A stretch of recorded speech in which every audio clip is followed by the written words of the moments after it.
ये कहानी है एक छोटे से गांव के लड़के अर्जुन की, जिसने अपने सपनों को कभी मरने नहीं दिया।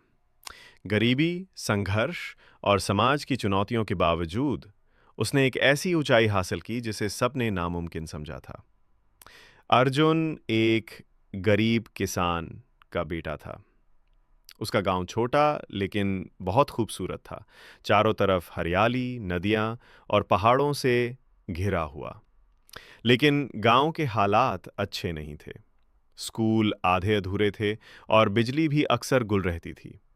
अर्जुन को बचपन से ही आसमान में उड़ते हवाई जहाज बहुत पसंद थे।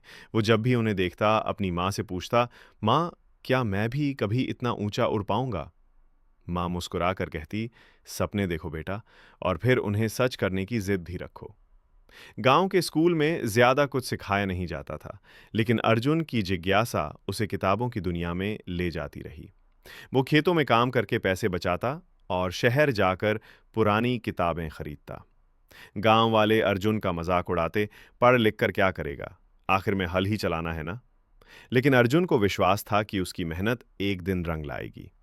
12वीं के बाद उसने शहर के एक बड़े कॉलेज में प्रवेश के लिए परीक्षा दी और वो चुन लिया गया। कॉलेज की दुनिया बिल्कुल अलग थी।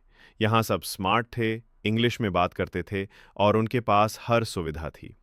अर्जुन को बहुत कमज़ोर महसूस हुआ, लेकिन उसने हार नहीं मानी।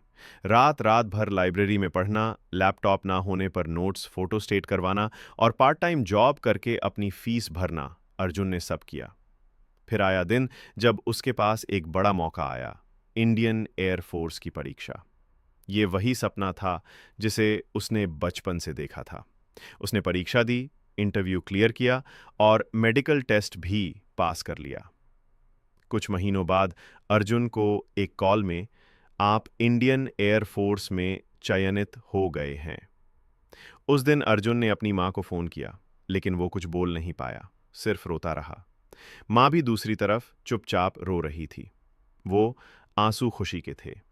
गांव लौटने पर अर्जुन की वर्दी देख हर कोई चौंक गया। जो कभी उसका मजाक उड़ाते थे, वही अब उसे सलाम कर रहे थे। अर्जुन की कहानी हमें सिखाती है कि हालात चाहे जैसे भी हों, अगर हमारे सपने सच्चे हों और इरादे मजबूत, तो कोई भी मंजिल दूर नहीं।